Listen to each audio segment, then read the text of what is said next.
positif COVID-19. Nangis gak sih lu pada saat itu? Tiba-tiba peti besi lewat di depan muka gua persis.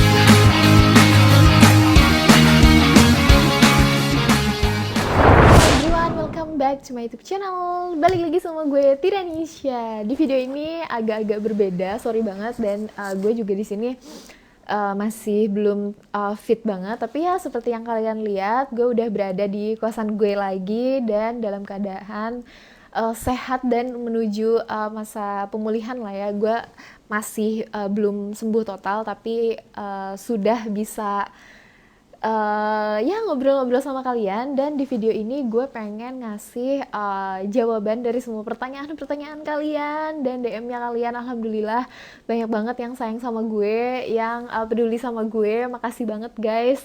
Jujur gue bener-bener terharu dan kayak pengen meluk-melukin kalian satu-satu gitu kan. Kalau nggak corona, kalau nggak jauh juga, dan kalau bisa kayak makasih banyak atas doanya.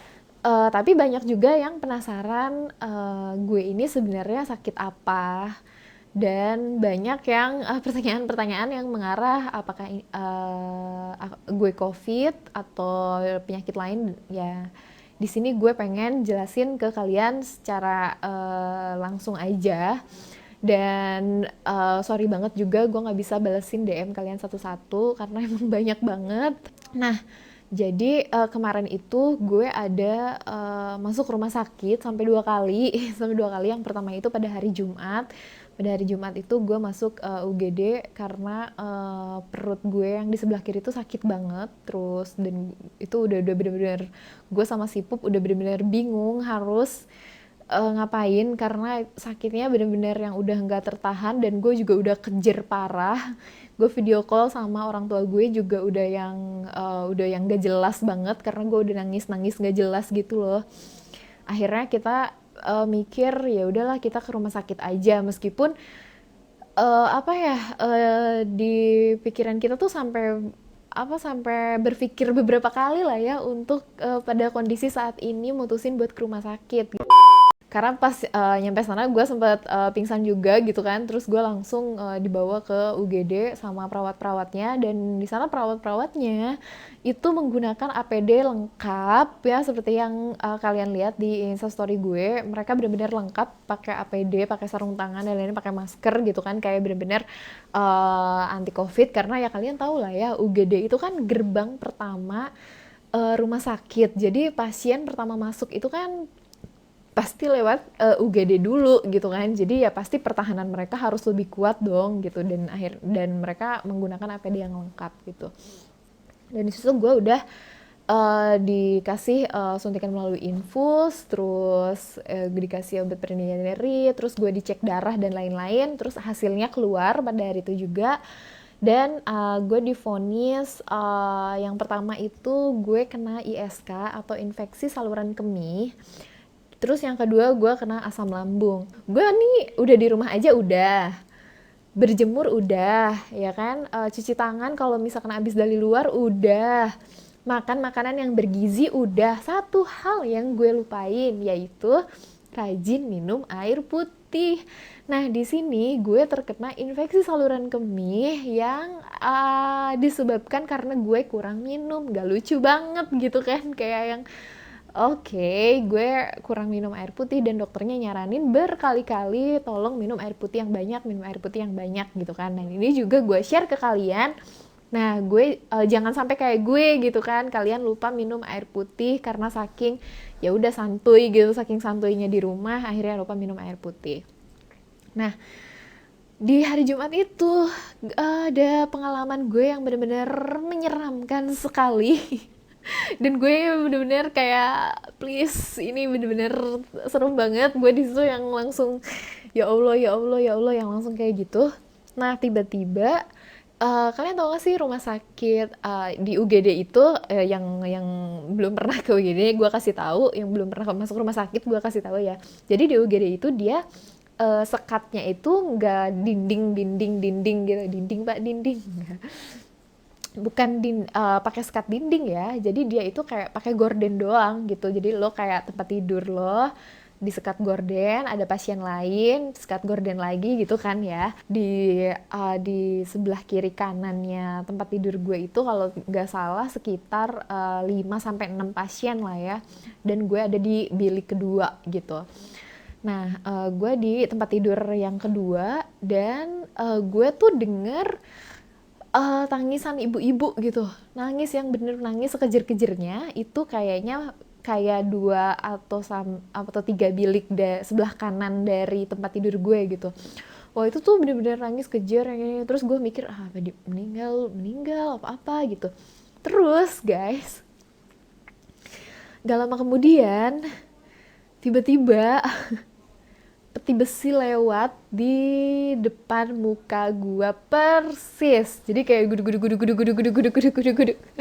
Peti besi lewat di depan muka gua persis. Itu gue shock ya, bener-bener gak bisa ngomong apa-apa. Gue sama si Pup cuma bisa lihat-lihatan. Oh oke, itu ternyata ada pasien yang meninggal gitu. Dan dimasukin ke peti besi. Terus akhirnya pas sebelum si peti besi itu balik lagi buat ngeluarin pasiennya, si perawat-perawat itu nutupin itu apa, gorden per bilik gitu kan. Yang gue rasa sih ini udah telat gitu kan, kayak yang ya tadi peti besinya udah lewat lu baru nutup gitu kan. Terus mereka nutupin gorden semua pasien gitu kan, tapi tetap ada celah gitu kan, kayak kelihatan. Akhirnya si peti besi itu lewat lagi, geduk geduk geduk geduk geduk, gue sama si Pup yang udah yang ada yang meninggal, iya benar ada yang meninggal. Terus si Pup bilang tadi ada ibu-ibu di depan nangis, ibu gue meninggal, ibu gue udah nggak bisa gue lihat lagi gitu. Gue di situ benar-benar takut, yang setakut-takutnya, nggak betah sama sekali. Boro-boro buat healing, gue udah ngerasa baikan dikit aja tuh pengen pulang gitu kan. Tapi setelah kejadian itu akhirnya gue pun udah agak baikan. Akhirnya gue dikasih obat gitu karena udah ketahuan juga sakitnya apa. Akhirnya gue dikasih obat, kasih resep dan lain-lain. Dan gue cabut itu pulang sekitar jam 8-an. Jam 8-an gue pulang dari UGD. Akhirnya ya udah gue pemulihan aja di rumah. Tapi tidak sampai di situ aja. Ternyata ya malam pulang dari UGD itu gue ada menggigil parah, semenggigil-menggigilnya sampai gue mikir apa gue hipotermia apa gimana gitu kan. Ternyata setelah si Pup googling itu ada reaksi tubuh dari infeksi saluran kemih, itu salah satunya adalah menggigil.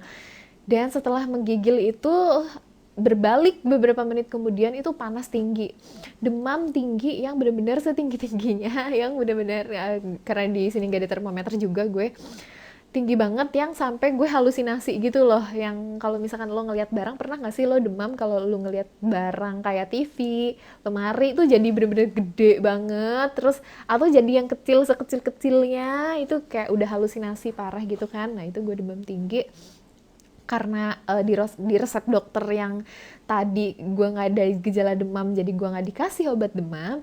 Akhirnya gue mutusin buat minum si Panadol paracetamol stoknya gue. Ya tau lah ya, Panadol paracetamol kan sahabat gue banget gitu. Pada saat gue nyeri haid, gue demam sedikit aja tuh gue udah pasti minum itu. Dan akhirnya gue putusin minum si paracetamol itu. Nah, malam itu turun, akhirnya agak-agak turun panas gue minum air putih yang banyak juga biar ketolong, karena gue bener-bener pengen sembuh guys. Karena sakit pada masa kayak gini tuh kayak yang hal yang menakutkan banget gitu kan.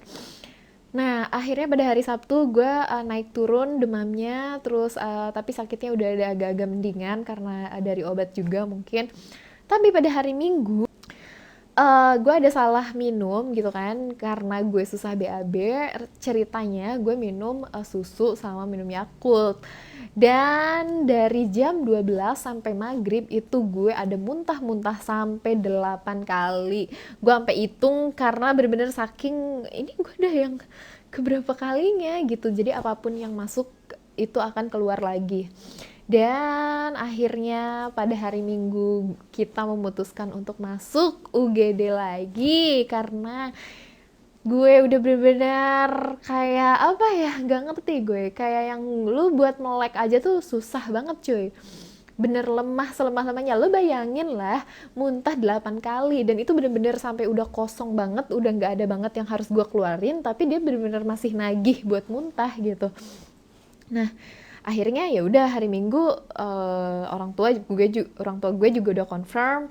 Akhirnya ya udah bawa aja ke rumah sakit. Akhirnya gue ke rumah sakit yang sama lagi, meskipun gue tahu tuh ya ada yang meninggal kemarin dan lain-lain udah. Dan alhamdulillahnya gue di tempat tidur yang sama yang gue tempatin, minimalnya gue pikiran gue kayak yang meskipun gue nggak tahu ya nih yang tidur di sini sebelum gue nih pasien apa gitu kan, tapi gue percaya si Pup juga ngeyakinin gue kalau ya udahlah pasti kan rumah sakit punya prosedur gitu kan dan lain-lain. Oh ya udah, gue bilang gitu. Dan akhirnya gue dikasih infusan karena gue tidak bisa makan lewat mulut, jadi gue disuntik infus makanan, vitamin gitu ya, vitamin sekaligus obat dan lain-lainnya, sama tes urin. Nah, ketahuannya itu dari tes urin, ternyata leukosit gue tinggi dan memang ada infeksi, terus ada darah di pipisnya gue gitu. Nah, dari situ dapat disimpulkan juga kalau ternyata di saluran kemih gue itu ada batu gitu, atau kayak ada luka lah ya. Nah, biasanya sih lukanya disebabkan dari batu gitu. Jadi ya agak kompleks lah ya.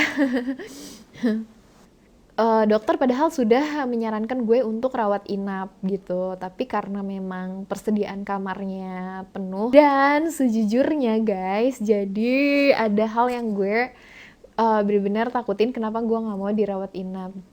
Faktanya, beberapa pasien yang ada di UGD bareng gue itu adalah pasien positif COVID-19.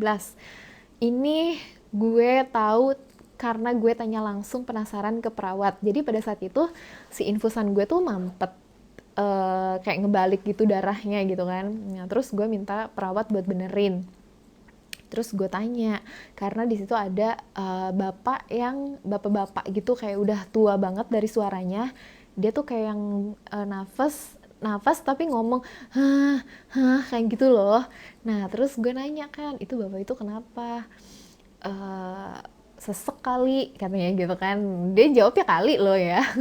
Sesek kali katanya gitu. Terus gue tanya dong iseng kan. Gue bilang pasien COVID-19 ya, gue bilang gitu. Iya katanya. Deng deng gitu kan, gue kayak oh my god gitu. Jadi kayak selama ini di ruangan itu gue disatuin sama pasien COVID-19, guys. Di situ keparnoan gue udah mulai tinggi banget dan gue bingung harus ngapain. Dan gue setelah itu dengar percakapan beberapa perawat. Nah, inilah untuk para perawat mungkin yang gue nggak tahu sih ada perawat yang bakalan nonton video gue apa enggak. Tapi menurut gue ya, untuk para perawat kalau ngomongin pasien, menurut gue tuh jangan terlalu kenceng-kenceng karena itu akan didengar sama pasien lain dan malah bertambah buruk kondisinya gitu. Gue denger perawat nih lagi ngobrol ya kan, intinya gini, ibu-ibu ini udah dibilang positif dan tidak diperbolehkan untuk pulang karena dia harus diisolasi. Tapi ibunya ini maksa, dia pengen pulang gitu, tapi sedangkan dari pihak rumah sakit tidak mengizinkan ibu ini untuk pulang karena ada kerabatnya yang bersentuhan fisik atau kontak fisik dengan si ibu ini. Kerabatnya itu meninggal dunia gitu, dan kayak ibu ini agak-agak bahaya, kayak suspek karir gitu. Meskipun ibunya udah ngerasa baik-baik aja, belum tentu ya dia dinyatakan aman atau sehat untuk bersentuhan dengan yang lain gitu kan. Nggak cuma satu ternyata gitu. Tiba-tiba nggak lama kemudian setelah gue denger bapak-bapak yang batuk-batuk itu, terus ada ibu-ibu yang tidak diizinkan pulang, ada lagi anak kecil nih tiba-tiba datang, anak kecil sama ibu-ibu, dia batuk-batuk, terus pas perawatnya nanya PDP, ibu-ibunya bilang iya. Again. Jadi di dalam ruangan itu gue sudah mendeteksi ada 3 pasien COVID-19 yang di satu ruanganin sama gue dan sama pasien lain.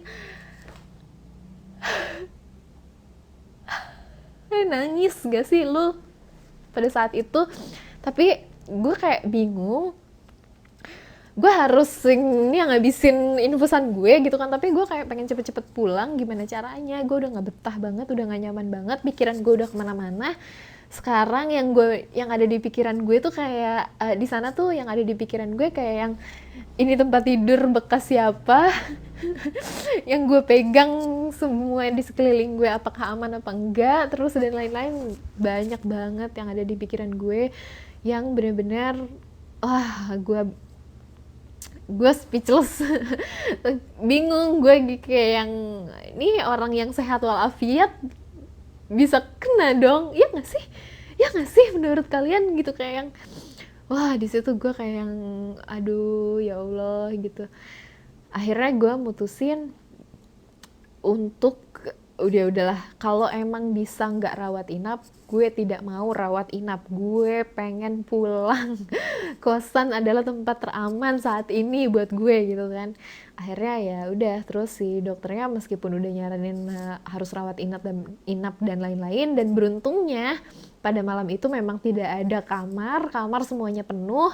Dan setelah itu hasil lab dan lain-lain dikasihin ke si pup. Akhirnya malam itu sekitar 2:30, bayangin lo 2:30 gue balik dari UGD. Dan hal pertama yang harus gue lakuin pada saat nyampe kosan itu adalah gue harus ganti baju, cuci tangan semuanya.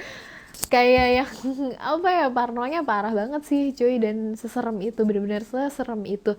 Jadi gue harap kalian tetap sehat walafiat, tetap jaga kesehatan kalian, karena ya kayak sakitnya kalau kayak gue kemarin itu kayak nggak ada pilihan gitu kan, nggak ada pilihan, mau nggak mau lo harus dirawat. Tapi kayak di satu sisi lo ketakutan juga karena disatuin, gue nggak tahu kenapa ruangannya, ya mungkin karena UGD ya.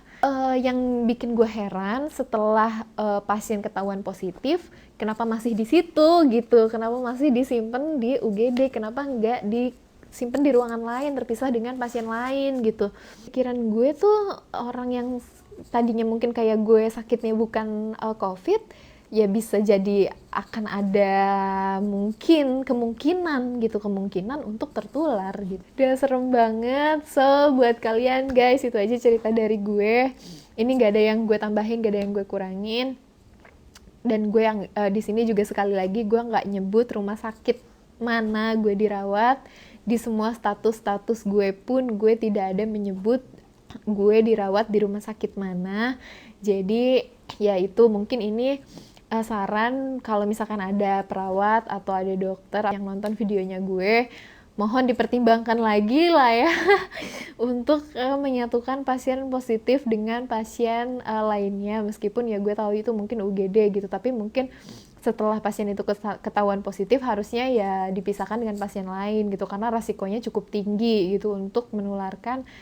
Apalagi kan pasien lain maksudnya kondisinya lemah gitu kan, jadi akan mudah terkena virus karena imun tubuhnya kan lagi turun gitu. Tapi alhamdulillah gue udah keluar dari hari Minggu, sekarang udah hari Kamis, gue udah pemulihan dan tidak ada gejala apapun. Menjawab lagi pertanyaan kalian, alhamdulillah gue bukan kena COVID-19, dan insya Allah bismillah harus menjaga kesehatan dan tidak akan terkena yang namanya si corona itu. Mudah-mudahan kita semua dalam keadaan sehat walafiat sampai sekarang, dan tetap stay safe meskipun di rumah aja.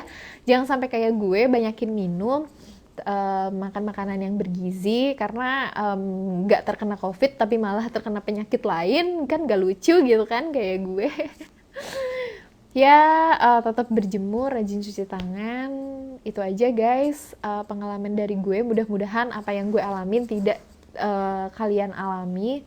Mudah-mudahan gue cepet pulih dan bisa berkarya lagi. See you guys, bye bye, stay safe. Thank you so much for watching this video. Don't forget to like, comment, and subscribe.